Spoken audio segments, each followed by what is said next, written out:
I think you've already made that available. So I'm going to go ahead and actually introduce our next speaker, Dr. Mariheca Otto. Mariheca has been the owner of Motto Business Consulting since 2005, and she consults in the field of organizational development and internal marketing for a variety of clients in different industries.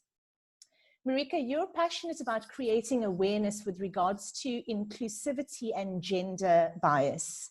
You've developed what you call the Gender Perception Measurement Tool, and obviously have had us partake in that poll. And now you've piqued our interest. So please, could you tell us a little bit more? Yes, of course. Can you hear me well? Yes, we can. Fantastic. So, yes, thank you so much for the introduction. I really appreciate it. We work with perception. So our whole idea is to say, how do we make sure that the stories that we have in our minds and the way that we perceive things, how do we manage those stories in terms of our behavior? So the gender perception tool, so these 6 questions that you guys were able to answer, it's just a summary of some of the things that we measure. So if you're okay with it, and you must tell me now, if you're okay with it, I can run through what these different questions means and why we ask these various things and why it all connects together. So I don't know if you guys have the poll numbers yet and what the participation was like, but I can definitely, oh, thank you. I don't know if everybody can see this. I can see the poll results, which is fantastic. So guys, think about the questions and what you answered, and this will give you a very, very clear idea of where you stand on these various things. So the questions have been asked to talk about women in general, right? And if you think about our guests that we had this morning and how they've spoken about these various things, these 6 questions forms part of a model that we work with, and all these different elements, these big constructs, talk to how do we buy into vision. And women have a very, and there's nothing wrong with men, for the men in the room, absolutely, but we know this is Women's Day, and there's a massive gender going on in the world at the moment. And these leaders, these women that have been performing for us, cooking for us, sharing their stories, have given us a taste of what we need, what we have to deal with on a daily basis. So if you look at some of these answers, so the first question was, I think that women I associate with are clear on their life purpose and future plans. And what I found very, very interesting is that people responded to 88% saying yes.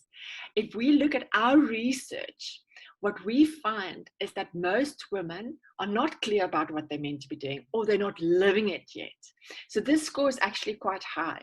And I don't know if it's because our room is incredibly positive and excited about who they are and what they want to achieve in life.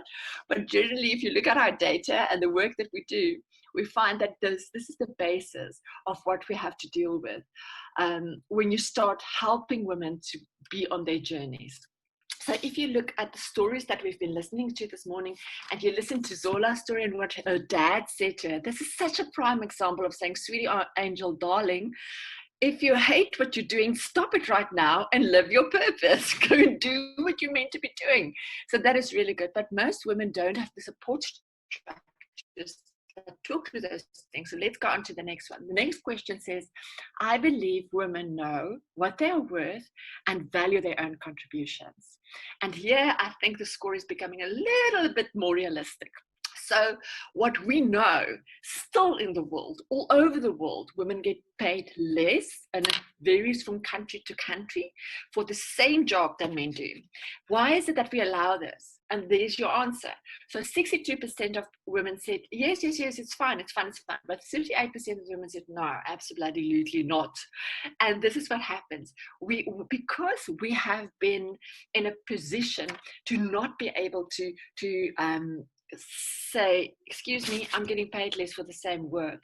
And we've been in a position where we couldn't really stand up for ourselves. We think it's okay. And we're just so freaking happy to be in a job that you just keep doing it. So this is part of the big issue. And if you think about worth and self-worth and value, it's all linked to our self-esteem. And it's absolutely critical that we are aware of what we're really worth and we're able to ask for it. So we're going to get you another question a bit later that talks to these things. But if you look at the third question, it said women can connect and network effectively. Okay, so 94% of us said yes, absolutely. And I do think it's true, but the effectively part of it seems to be a problem. So when we test the perceptions in women, we do it on an individual level, we do it about how men perceive women and vice versa, and we also say what is the difference there. And what we find, and this is very interesting, is that most women do not optimize their networking. So men are sorry, I shouldn't be saying it, but boys are raised to be part of a pack and part of the boys club, etc. And we are not, as girls, being raised like that generally. And we don't use our groups like that. So this is an opportunity for us as women to say, how can we network? And this is a perfect example of that.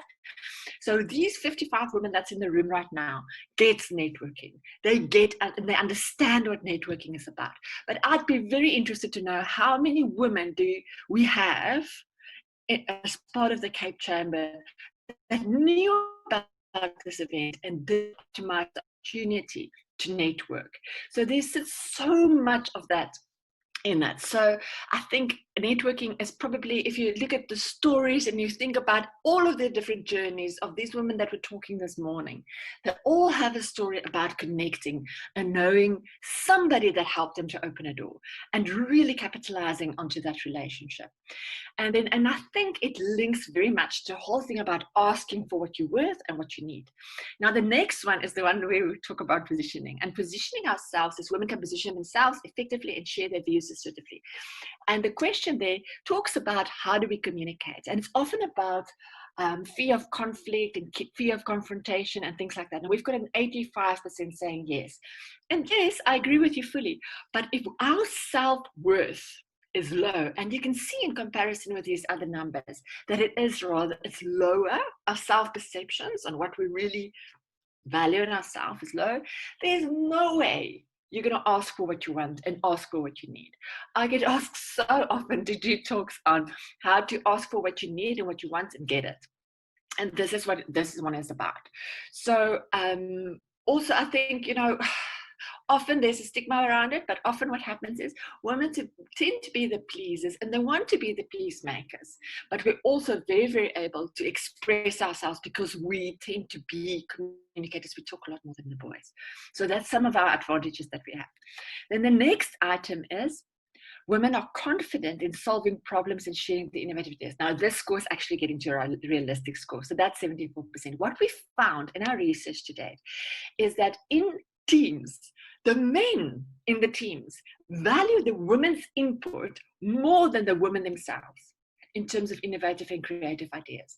And did you know that teams that are diverse, right? So if we've got an inclusive team, we've got what Naz was talking about, we've got that like a 50-50 story going on. If you have that team is going to perform twice as well as a team that's homogenic.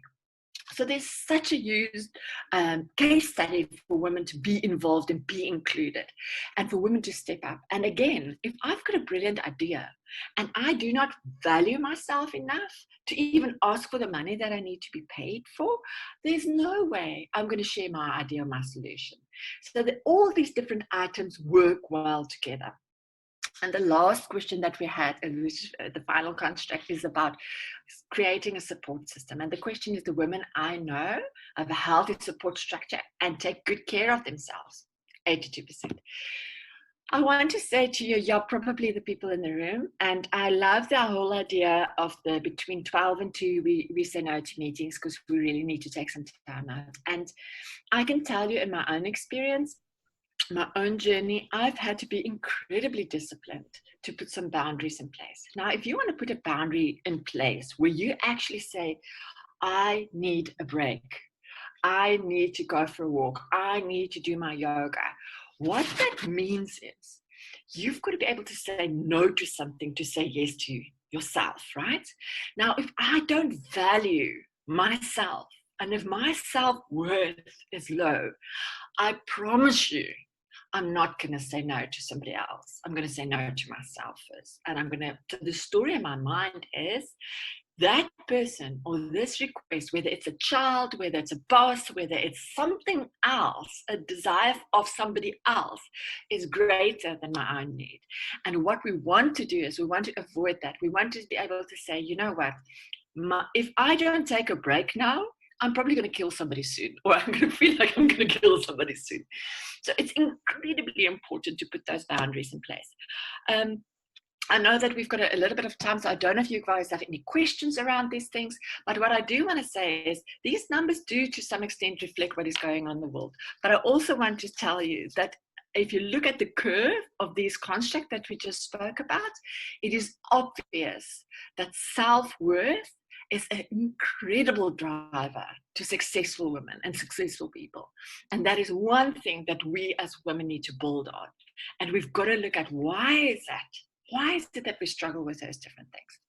So I don't know if that's enough for now. Nadia, you must tell me, or there's any other questions. Mariheca, that was fantastic. That was super insightful. Thank you so much for sharing with us. We have posted your details on the chat, and I know quite a few of the ladies would like to get in touch and engage with you and learn a little bit more. I know we are running a little bit in terms of time. I know we have gone over, so I'd like to thank you all for staying with us. We are bringing our festivities to an end. But Dave, do we have a question for Mariheca that we can quickly touch on before we move on?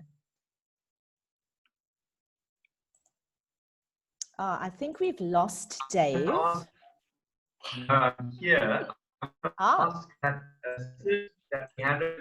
because ESCOM just came back on in my area and I've lost the chat, all the chat history. Oh, that's not a problem. I've got a comment here. This is Dave's assistant speaking. Mariheca is one of the wisest women I know. I thought my wife was the wisest one. And grateful to be part of it. And this gender can transform teams. I've seen an interesting article. That's something in the chat. Working on no. And somebody asked for the results of the poll, but this was a very small poll. So I think you'll get better results by contacting Mariheca directly.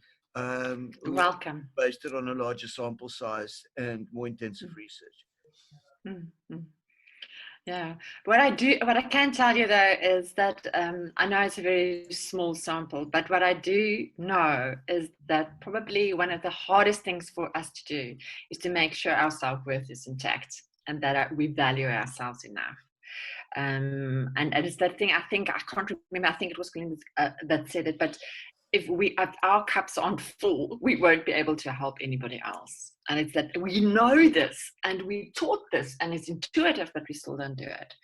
So trying to put some structures in place to make that happen is ideal. Absolutely. Thank you so much. Thanks, Mariheca. I'm sure lots of the ladies are definitely going to be in touch with you. So